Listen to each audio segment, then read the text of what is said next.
11th CBSE set topic का अभी तक हमने इंट्रोडक्शन पढ़ा था।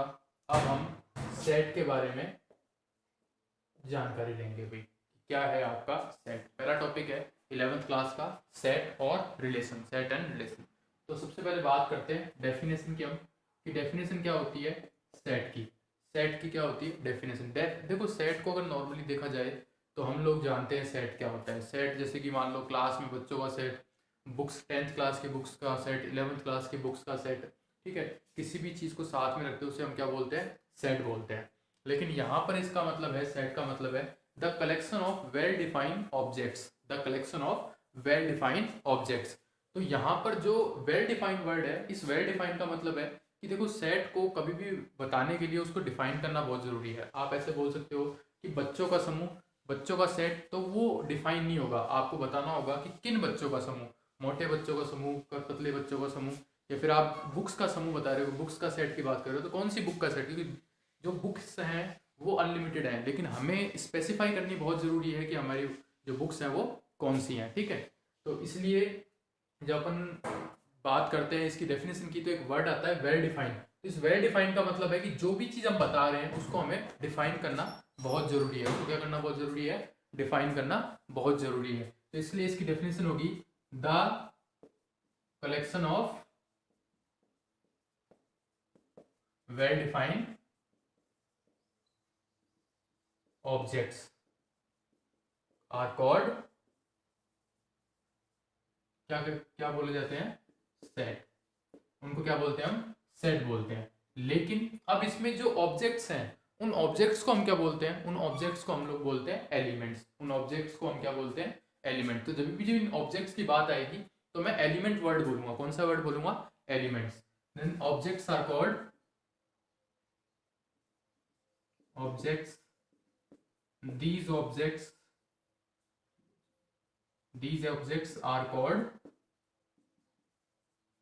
क्या बोलेंगे इनको, इन ऑब्जेक्ट्स को हम लोग एलिमेंट। क्या बोलेंगे इनको हम, एलिमेंट। तो ऑब्जेक्ट्स को हम लोग क्या बोलेंगे, एलिमेंट। तो हमने डेफिनेशन देखी इसकी सेट की, the collection of well defined object. Well defined का मतलब बता दिया मैंने कि उसको डिफाइन करना बहुत जरूरी है। और हमने बता दिया ऑब्जेक्ट को हम यहाँ पर बोलेंगे एलिमेंट। उसके अलावा सेट को रिप्रेजेंट करने के लिए ऑलवेज हम कैपिटल लेटर्स का यूज करेंगे। जो सेट हैं उनको रिप्रेजेंट करने के लिए हम किसका यूज करेंगे, कैपिटल लेटर्स का। और सेट के एलिमेंट्स को रिप्रेजेंट करने के लिए हम स्मॉल लेटर्स का यूज करेंगे, ठीक है। तो अपन यहां पर क्या बोल सकते हैं कि वी विल रिप्रेजेंट सेट इन, किसमें रिप्रेजेंट करेंगे सेट को, कैपिटल लेटर्स। किसमें, कैपिटल लेटर्स में। तो ये जो फर्स्ट टॉपिक है इसका सेट, ये बहुत ही थ्योरी वाला है, इसमें मैथ्स वाली चीज़ें बहुत कम लगती हैं हमको। लेकिन बाद में जो टॉपिक्स स्टार्ट होंगे उसमें इस ये जो बेस है इसको जितना अच्छे से करेंगे उसके बाद उतना ही ज़्यादा ईजी पड़ेगा आगे के टॉपिक्स करना। तो we will represent set in capital letters and elements are represented in, elements किससे रिप्रेजेंट किए जाएंगे, स्मॉल लेटर्स में। किसमें, स्मॉल लेटर्स में। जैसे कि मैं बात करूं कि एक इसके एग्जांपल की बात करूं तो कोई ए है, ए कोई सेट है किसका है, एल वोवल्स का सेट है। किसका सेट है, वोवल्स का। तो उसे हम बोलेंगे ए ई आई ओ यू। तो ये हो गया अपना ए जो सेट है वो सेट किसका है, वोवल्स का। किसका है, वोवल्स का सेट है इसमें, ठीक है। तो इसको रिप्रेजेंट करने के लिए ये वाला ब्रैकेट यूज करेंगे अपन, मीडियम ब्रैकेट यूज करेंगे। और उसके अलावा इसको रिप्रेजेंट, सेट को रिप्रेजेंट करेंगे कैपिटल लेटर से और सेट के एलिमेंट्स को रिप्रेजेंट करेंगे हम स्मॉल लेटर से। तो ये तो सेट को हमने डिफाइन कर दिया। क्या होता है set, the collection of well defined object and these objects are called, these objects are called elements and we will represent sets in capital letters. Also we will represent the objects in the small letters, okay। तो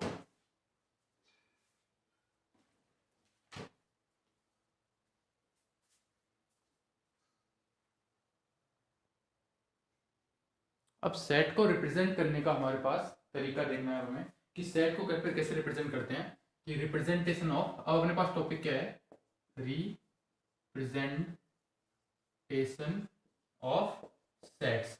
देखो sets को दो प्रकार से represent करते हैं हम। दो तरीके हैं सेट को रिप्रेजेंट करने के। कितने तरीके हैं सेट को रिप्रेजेंट करने के?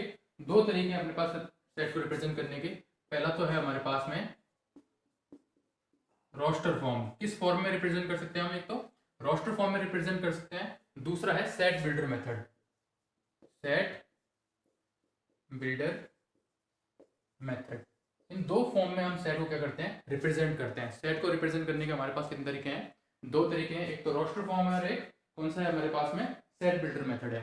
रोस्टर फॉर्म और सेट बिल्डर फॉर्म को मैं बता देता हूँ, डिफाइन बाद में कर देते हैं, बहुत ही ईजी। देखो अभी जो मैंने जिस तरीके से बताया था वो था रोस्टर फॉर्म। रोस्टर फॉर्म में क्या होता है कि सेट को रिप्रेजेंट करते हैं अपन और उसके अलावा उसके एलिमेंट्स को बता देते हैं, ठीक है। तो ये तो हो गया रोस्टर फॉर्म, जिसमें नॉर्मली एक ब्रैकेट लगा के सेट को रिप्रेजेंट करते हैं और सेट के एलिमेंट्स रिप्रेजेंट कर देते हैं। जैसे कि आपके पास में वोवल्स का सेट था, तो वोवल्स के सेट को मैंने क्या लिखा था? वोवल्स के सेट को लिखा था मैंने AEIOU, ठीक है। आपके पास में मान लो 1 से लेकर 1 से लेकर 10 तक की इंटीजर्स को लिखना था आपको, तो आपने लिखा था 1 2 3 4 5 6 7 8 9 10, ये इंटीजर्स को लिख दिया आपने। और भी किसी तरीके का सेट है तो रोस्टर फॉर्म में हम क्या करते हैं? सिर्फ सेट को लिखते हैं और उसको मंझले ब्रैकेट बना के, मीडियम ब्रैकेट बना के उसके अंदर उसके एलिमेंट्स लिख देते हैं। वो तो है हमारे पास में roster method. Set builder method में क्या होता है? सेट बिल्डर मेथड में हम इसे एक साइन के इतना बड़ा, देखो सेट रोस्टर फॉर्म में क्या होता है, बहुत बड़ा रिप्रेजेंट करना पड़ता है, ठीक है। ये तो छोटा सा एग्जांपल है, मान लो बहुत बड़ा एग्जांपल होता है, जैसे ये एग्जांपल है। ये एग्जांपल ये बोल रहा है कि 1 से लेकर 10 तक की इंटीजर लिखनी है। अब मान लो अपने एक ऐसा सेट बनाना है जिसमें 2 से लेकर 1000 तक की इंटीजर लिखनी हो, तो ये मेथड हमारे किसी काम का नहीं है। 2 से लेकर 1000 तक अगर मैं इंटीजर लिखूंगा तो ये बहुत बड़ा हो जाएगा, इसको हम रिप्रेजेंट नहीं कर पाएंगे। इसीलिए हमारे पास में कौन सा मेथड निकल के आया? Set builder method. कौन सा मेथड निकल के आया अपने पास में? Set builder method. अब सेट बिल्डर मेथड में क्या करना था हमें? सेट बिल्डर मेथड में कुछ भी नहीं करना था। इसको हम एक सिग्नल के थ्रू इसको हम शॉर्ट लिखना देखेंगे। जैसे कि मान लो वोवल्स है, क्या है? मान लो वोवल्स का सेट लिखना है, तो आप लिखोगे ए के अंदर एक्स, ए के अंदर एक्स। एक्स किस प्रकार से हमारे पास ए के अंदर है एक्स। एक्स किस प्रकार से है कि x belongs to vowel, x belongs to vowel. यानी कि मैंने एक्स बोला, ए जो सेट है उसके अंदर एक्स है, such that x belongs to vowel. जो एक्स है वो वोवल से बिलोंग कर रहा है। और आपको पता है कोई भी यहाँ पर हमें वो सारे एक्स लिखने हैं, फॉर ऑल एक्स जो किससे बिलोंग कर रहे हैं? वोवल से। किससे बिलोंग कर रहे हैं? वोवल से। देखो ये मैं साइन लगाऊंगा, इसका मतलब फॉर ऑल। क्या मतलब इसका? For all. और मैंने बताया था ये किसका था? बिलोंग टू का। किसका था? बिलोंग्स टू का। ये सच दैट बताया ही था मैंने,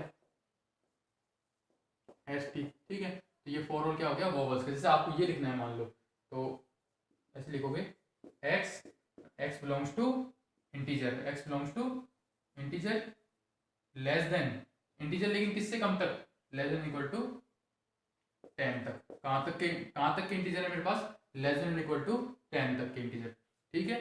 कहाँ तक के इंटीजर है? लेस देन इक्वल टू 10 तक के इंटीजर। तो इस पूरी लाइन से हमारे पास में सारी इंफॉर्मेशन मिल गई कि एक एक्स है मेरे पास। कैसा एक्स है? जो कि इंटीजर है। क्या है? एक इंटीजर है। और वो इंटीजर किस प्रकार से है? वो 10 से कम तक का इंटीजर है। तो 10 से कम तक का इंटीजर ये हो गया। मान लो आपको वो लिखना था 1000 तक का, x belongs to integer. Integer पूरा लिखने की जरूरत नहीं है, सीधा आई लिख दो। मैंने बताया था आई मतलब इंटीजर, एन मतलब नेचुरल नंबर, डब्ल्यू मतलब होल नंबर, जेड मतलब क्या हो गया, ठीक है। और लेस देन इक्वल टू इसको क्या कर दो? 1000 कर दो, ठीक है। ये हो गया। इस तरीके से सेट बिल्डर मेथड और रोस्टर फॉर्म में ये फर्क है। तो ये आप इस तरीके से इस एग्जांपल के थ्रू इसमें बता सकते हैं। आप इसको कर लो कि रोस्टर मेथड के अंदर हम अपन क्या करते हैं? रोस्टर मेथड के अंदर आप इसको डायरेक्टली बताते हैं, और सेट बिल्डर मेथड के अंदर हम इसको इस तरीके से किसी फॉर्म के अंदर लिखते हैं। ये दोनों इसके सेट को रिप्रेजेंट करने के क्या हैं? ये तरीके हैं भाई, ठीक है। अब आगे अपन बात करेंगे सेट के टाइप के बारे में कि कौन से टाइप होते हैं सेट के, ठीक है। 3-4 तरीके के सेट के टाइप होते हैं अपने पास। फिर सेट के बाद में सबसेट आएगा, पावर सेट आएगा, ठीक है। फिर वेन डायग्राम आएगा। तो बात करते हैं अपन सेट के टाइप ऑफ सेट के बारे में। टाइप ऑफ सेट, अपने पास टॉपिक क्या आ गया? Type of set. तो सबसे पहले सेट का टाइप अपने पास आ गया नल सेट, जिसको अपन बोलते हैं वॉइड सेट। कौन सा सेट? वॉइड सेट भी बोलते हैं। सबसे पहले टाइप अपने पास आ गया नल सेट या फिर वॉइड सेट। नल सेट या फिर वॉइड सेट। नल सेट क्या होता है? एक ऐसा सेट जिसमें कोई भी एलिमेंट ना हो, एक ऐसा सेट जिसमें कोई भी एलिमेंट ना हो, उसे हम बोलेंगे नल सेट। इसको रिप्रेजेंट करते हैं हम फाई के द्वारा। किससे रिप्रेजेंट करते हैं? फाई से हम इसको क्या करते हैं? रिप्रेजेंट करते हैं। देखो आप कभी भी ऐसे करके फाई नहीं लिख सकते, क्योंकि इसका मतलब है इस सेट के अंदर एक एलिमेंट है और इस एलिमेंट का नाम है फाई। ऐसे हम कभी भी इसको रिप्रेजेंट नहीं करेंगे। ओपन सेट को या नल सेट को रिप्रेजेंट करेंगे ओनली फाई की तरह। किससे? फाई से। ठीक है, फाई से रिप्रेजेंट करेंगे इसको, नल सेट को या वॉइड सेट को। तो याद रखना भाई, नल सेट या वॉइड सेट को रिप्रेजेंट करते हैं हम फाई से। और नल सेट और वॉइड सेट कैसा होता है कि जिसके अंदर एलिमेंट क्या हो? जिसके अंदर एलिमेंट ना हो, जिसके अंदर कोई भी एलिमेंट ना हो, उससे हम क्या बोलेंगे? उसे हम क्या बोलेंगे? Null set. कि ऐसा सेट जिसमें कोई एलिमेंट ना हो। जैसे कि एग्जांपल के लिए 4 से 5 के बीच का इंटीजर, 4 से 5 के बीच में इंटीजर कि x है, x बिलोंग्स टू इंटीजर, और x किस किस के बीच में है? 4 से 5 के बीच में। देखो 4 से 5 के बीच में कोई भी इंटीजर है क्या? नहीं है। तो ये क्या हो गया? Null set. कौन सा हो गया ये सेट? नल सेट। कौन सा हो गया? नल सेट, यानी कि फाई। और फाई को कभी भी ब्रैकेट के अंदर नहीं दिखाएंगे, फाई हमेशा अकेला ही होता है। तो पहला सेट हो गया नल सेट। दूसरे सेट की बात करेंगे अपन, नल सेट मतलब ऐसा सेट जिसके अंदर कोई भी एलिमेंट नहीं है। उसके बाद अलावा है फाइनाइट और infinite set. Finite and infinite set. एक सेट ऐसा, फाइनाइट सेट और इनफाइनाइट सेट किसको बोलते हैं? ऐसा सेट जिसके अंदर नंबर ऑफ एलिमेंट क्या हो? फाइनाइट। ऐसा सेट जिसके अंदर नंबर ऑफ एलिमेंट क्या हो? फाइनाइट, उसे हम बोलते हैं फाइनाइट सेट। और ऐसा सेट जिसमें नंबर ऑफ एलिमेंट इनफाइनाइट हो, उसे हम बोलेंगे इनफाइनाइट। क्या बोलेंगे? Infinite. A set which have number of element which have which have finite number of element called finite set। देखो बहुत ही इजी चीज है ये, कि अगर फाइनाइट नंबर्स हैं तो फाइनाइट, और इनफाइनाइट नंबर है तो and if called finite set. इतना फाइनाइट लिख दो, इससे आपको क्या मिल जाएगा? इनफाइनाइट सेट ही मिल जाएगा। एग्जांपल ले लो दोनों का, फाइनाइट सेट का। देखो ये हो गया, ये हो गया फाइनाइट सेट। ये कैसा हो गया? फाइनाइट सेट हो गया भाई। ठीक है, और इनफाइनाइट सेट का नंबर ले लो। इनफाइनाइट सेट का नंबर मान लो कि कोई भी, जैसे कि मान लो आपको नंबर्स लिखने हैं 1 2 लिख, x belongs to integer, x belongs to x is infinity. Infinity तक का क्या ले लो आप? इंटीजर्स ले लो। कि इन्फिनिटी तक के कोई क्या है मेरे पास में? इंटीजर्स हैं। वो क्या हो गए मेरे पास में? इनफाइनाइट हो गए। x बिलोंग्स टू इंटीजर, तो इंटीजर कितने हो गए? इनफाइनाइट से अपने पास इंटीजर। ठीक है, तो ये क्या हो गया? अपने पास में क्या हो गया? इनफाइनाइट। ठीक है, तो नल सेट समझ में आया, इनफाइनाइट सेट समझ में आया। बहुत ही ईजी है, कुछ भी नहीं है, सिर्फ थ्योरी है। मैथ जैसी कोई चीज़ है ही नहीं इसके अंदर, थ्योरी चलती रहेगी। अब तीसरा टॉपिक है, इसको मिटा देते हैं अपन। नल सेट हो गया, फाइनाइट सेट हो गया। उसके बाद में अपने पास है equal set and equivalent set.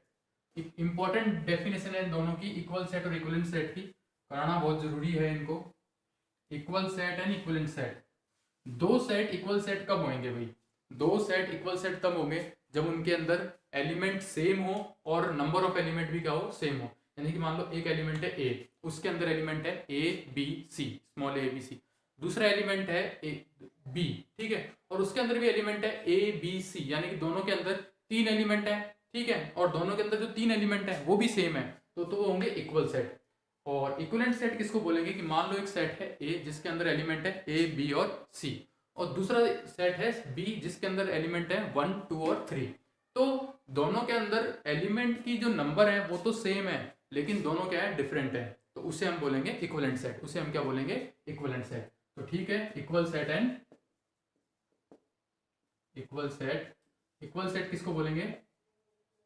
To sets are called equal,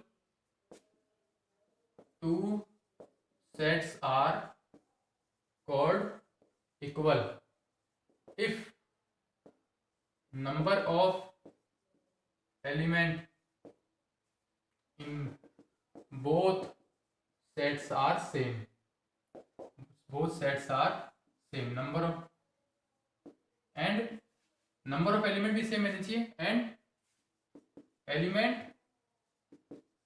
itself should be same, element itself भी क्या होनी चाहिए, सेम। यानी कि एक एग्जांपल ले लें, ए है उसके अंदर एलिमेंट है ए बी सी, और बी है उसके अंदर एलिमेंट है, उसके अंदर भी है ए बी सी। तो ये दोनों सेट क्या हो गए आपस में, इक्वल सेट, दोनों क्या हो गए, इक्वल सेट। और इक्विवेलेंट सेट किसको बोलेंगे हम, number of element in both set are same, number of element in both element are same, then it is called equivalent set। जैसे कि A के अंदर है मान लो A B C और B के अंदर है मान लो 1 2 3, तो इनके अंदर, इसके अंदर भी 3 एलिमेंट है, इसके अंदर भी 3 एलिमेंट है, तो ये क्या हो गया आपका इक्विवेलेंट सेट। ठीक है, इक्वल सेट और इक्विवेलेंट सेट समझ में आया अच्छे से, कोई दिक्कत वाली बात नहीं है। उसके बाद हम अपन बात करने वाले हैं सेट का सबसे इंपॉर्टेंट चीज, सबसेट। ठीक है, सबसे इंपॉर्टेंट चीज क्या होती है, सबसेट। सबसेट क्या होता है, सबसेट सेट्स में से ही बनता है। कोई भी सेट हो ना तो उसके दो सबसेट तो डेफिनेटली होंगे। ठीक है, सबसेट कैसे बनता है, यानी कि सेट के एलिमेंट को लेकर, सेट्स के एलिमेंट को लेकर अगर मैं एक दूसरा सेट बना दूं, सेट के एलिमेंट्स को लेकर मैं दूसरा सेट बना दूं, तो उसे हम क्या बोलेंगे, उसका सबसेट, उसे हम क्या बोलेंगे, सबसेट। ठीक है, तो अपनी अगली हेडिंग है इसकी, टाइप ऑफ सेट के अंदर सबसेट।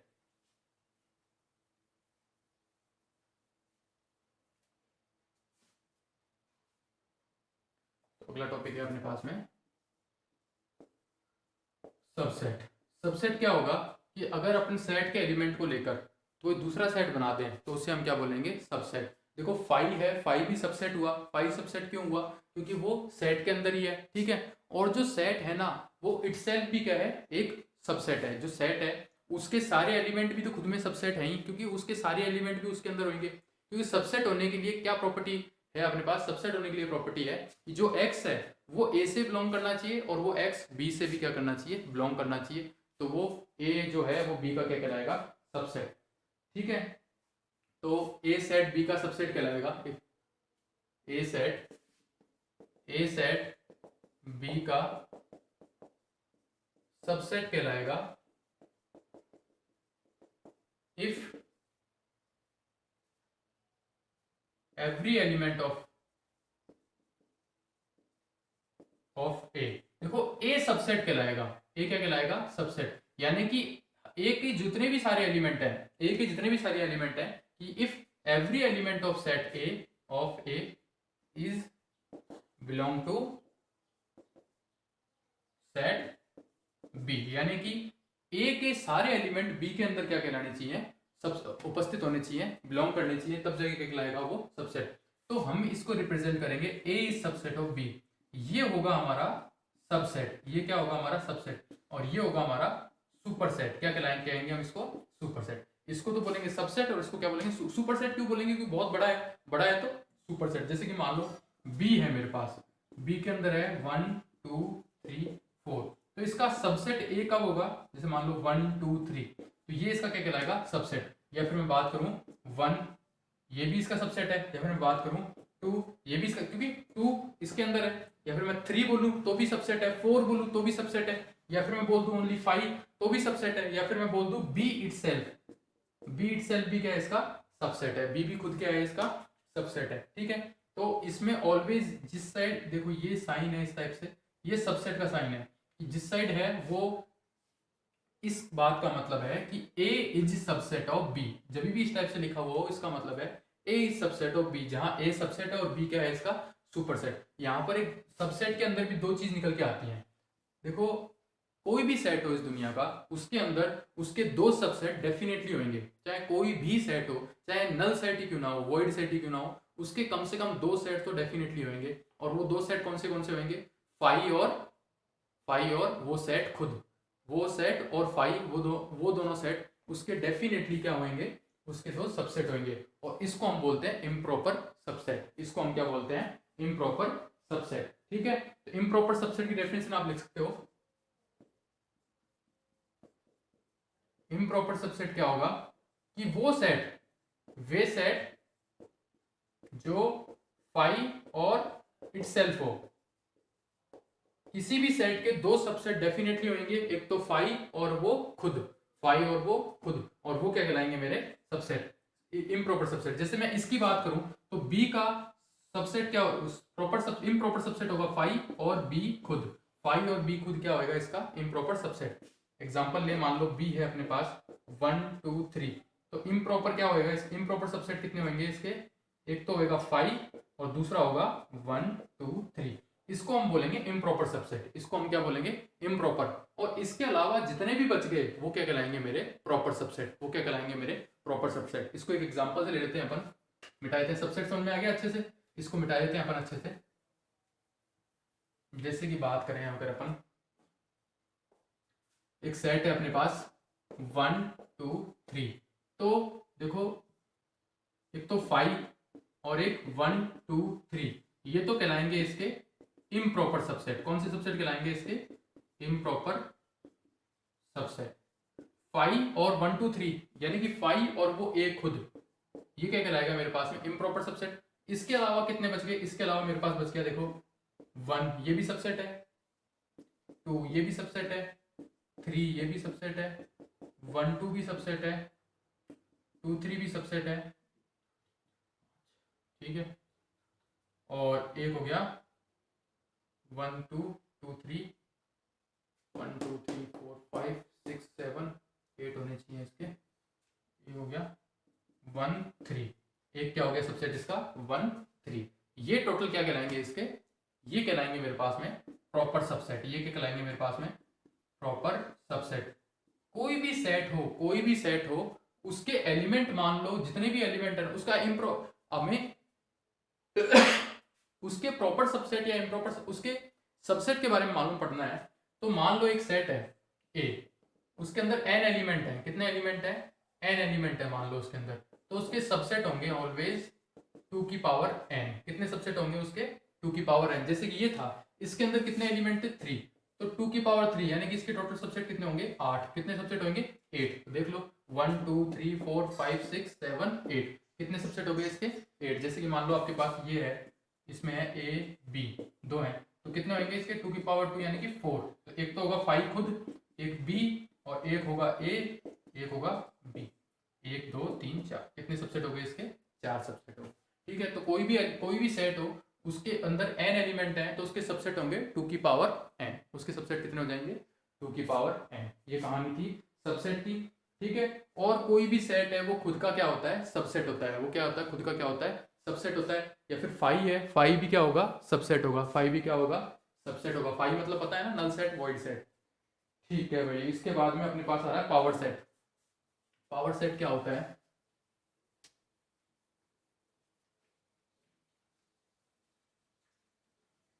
तो भाई पावर सेट क्या होता है, अगर इन सबसेट्स को भी लेकर मैं एक सेट बना दूं, इन सबसेट को लेकर भी मैं क्या बना दूं सेट बना दूं, उसे हम बोलेंगे पावर सेट। उसे हम क्या बोलेंगे पावर सेट। यानी कि सबसेट का सेट, सबसेट का सेट क्या कहलाएगा हमारे पास में पावर सेट। एक एग्जांपल ले लो, आपके अंदर मान लो ये है 1 2 3, तो पावर सेट इसको रिप्रेजेंट करेंगे पीए से। तो पावर सेट क्या हो जाएगा, देखो पावर सेट हो जाएगा 1 2 3 1 2 1 3 2 3 1 2 3 और 5। ये क्या कहलाएगा मेरा पावर सेट। ये क्या कहलाएगा मेरा पावर सेट। पावर सेट क्या होता है, सबसेट का भी क्या होता है सेट, उसे हम क्या बोलते हैं पावर सेट। तो इतनी कहानी थी सेट के टाइप के बारे में, ठीक है। तो ये कोई भी सेट हो उसकी कम से कम 2 सबसेट तो ऑब्वियसली होते ही हैं। अब हम बात करेंगे यूनिवर्सल सेट के बारे में, ठीक है। यूनिवर्सल सेट की बात करेंगे तो देखो यूनिवर्सल सेट क्या होता है,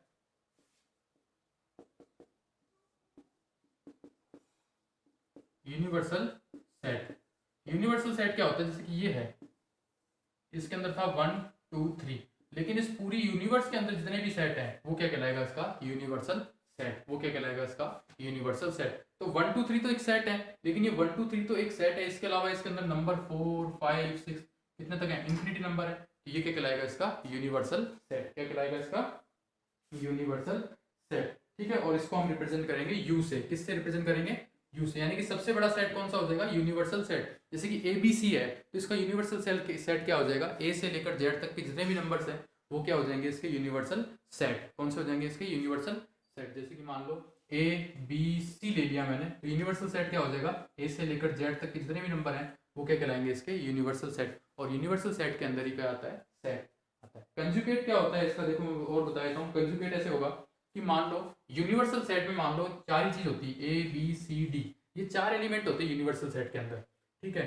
और एक सेट है जिसमें तीन एलिमेंट आ रहे हैं, देखो ये तो हो गया यूनिवर्स, इसका ये तो पूरा हो गया यूनिवर्स, और उस सेट के अंदर नंबर आ रहा है ए बी सी, तो उसके कंजुगेट को बोलेंगे हम, इसके अलावा जो भी आया वो उसका क्या कहलाएगा, कंजुगेट, वो क्या कहलाएगा हमारे पास में, कंजुगेट। ठीक है भाई, तो ये हो गया अपने पास यूनिवर्सल सेट के बारे में। अब यहाँ से जो बात से स्टार्ट होगी वो होगी वेन डायग्राम की, और यहीं से क्वेश्चन बनने स्टार्ट होते हैं। अभी तक सिर्फ और सिर्फ क्या चल रही थी, इसकी थ्योरी चल रही थी। सेट का जो इंपॉर्टेंट पार्ट है वो यहाँ से स्टार्ट होता है, और उसे हम बोलते हैं वेन डायग्राम। क्या बोलते हैं हम उसको, वेन डायग्राम।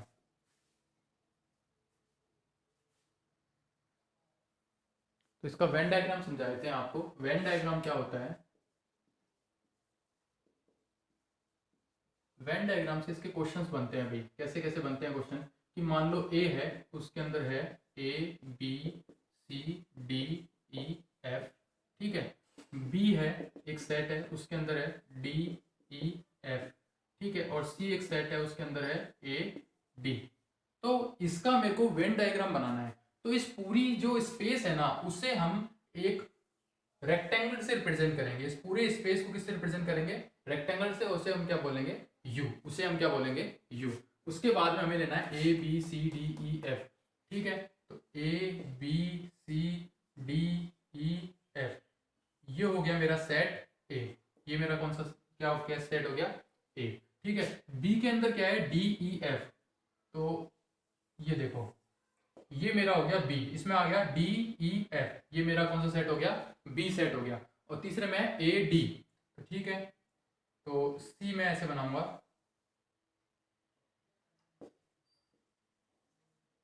अब देखो इससे मुझे साफ साफ मालूम पड़ रहा है कि जो ए है उसके अंदर ए और डी दोनों है, बी है उसके अंदर डी ई एफ, ठीक है, तीनों है, और सी है उसके अंदर ए और डी है। उसके अलावा मैं ये भी बोल सकता हूं कि इन तीनों के अंदर ये जो डी है वो क्या है, common.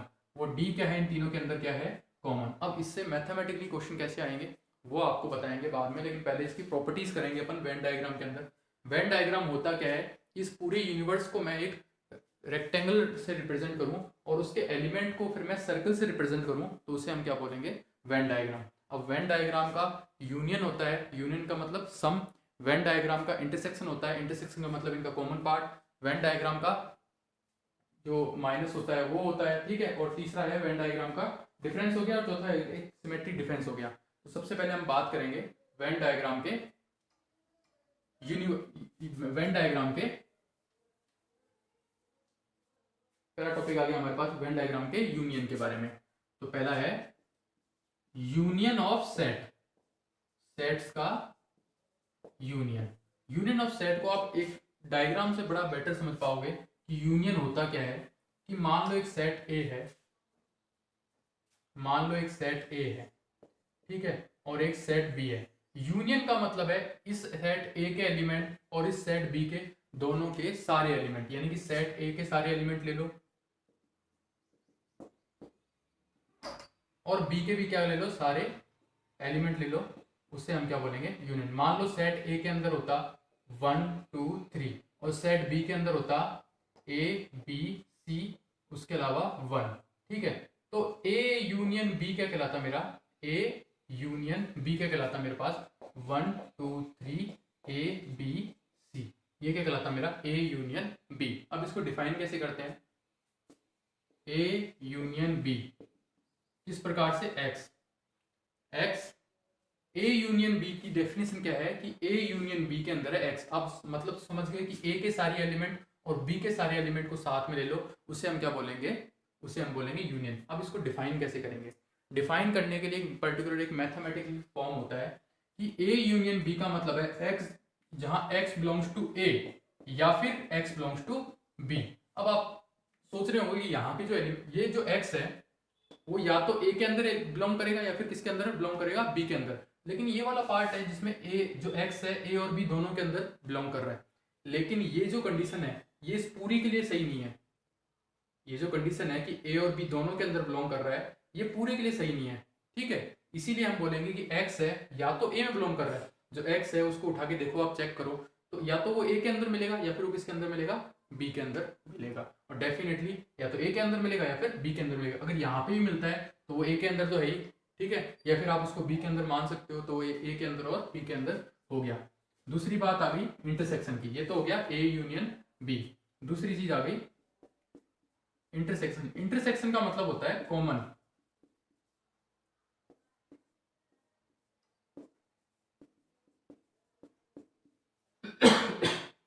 A intersection B. Intersection का मतलब होता है, देखो ये एक सेट है, ये एक सेट है। इंटरसेक्शन का मतलब होता है ये वाला एरिया जो इन दोनों में क्या है, कॉमन है। तो इसकी डेफिनेशन होगी x, x belongs to A and x belongs to B, यानी कि ये जो एलिमेंट होएगा यहाँ के, वो ए से भी बिलोंग करेंगे और किससे बिलोंग करेंगे, बी से भी क्या करेंगे, बिलोंग करेंगे। उसे हम क्या बोलेंगे, इंटरसेक्शन। उसे हम क्या बोलेंगे, इंटरसेक्शन बोलेंगे भी, ठीक है। तो इतनी सी बात है। तीसरी चीज आ गई अपने पास में डिफरेंस। क्या आ गया इसका, डिफरेंस ऑफ सेट। अब डिफरेंस देख लो अच्छे से आप, डिफरेंस ऑफ सेट को रिप्रेजेंट करते हैं ए डेल्टा बी से, ए माइनस सॉरी ए माइनस बी से। ये देखो डिफरेंस ऑफ सेट का मतलब है ये पूरा ए है, इसको आप काला काला कर दो, और इसमें से बी को क्या कर दो, माइनस। तो इसमें से बी को क्या कर दिया मैंने, माइनस कर दिया। तो देखो कौन सा एरिया बचा, सिर्फ और सिर्फ ये एरिया बचा। इसे हम बोलेंगे ए माइनस बी। इसको हम क्या बोलेंगे, ए माइनस बी। और अगर मैं बी माइनस ए निकालूं तो वो कौन सा एरिया हो जाएगा, वो ये वाला एरिया हो जाएगा। उसे हम बोलेंगे बी माइनस ए, यानी कि बी में से ये जो बी था उसमें से क्या माइनस कर दिया मैंने, ए माइनस कर दिया। ये जो बी था उसमें से क्या माइनस कर दिया, ए माइनस कर दिया। इसकी डेफिनेशन होगी x, x belongs to A and x not belongs to B. ये जो x है वो a से बिलोंग कर रहा है, लेकिन वो b से बिल्कुल भी क्या नहीं कर रहा, वो बिलोंग नहीं कर रहा। उसे हम बोलेंगे a माइनस बी। और चौथी चीज है a डेल्टा b। इसको मैं ऊपर कर देता हूं थोड़ा सा यहाँ पे।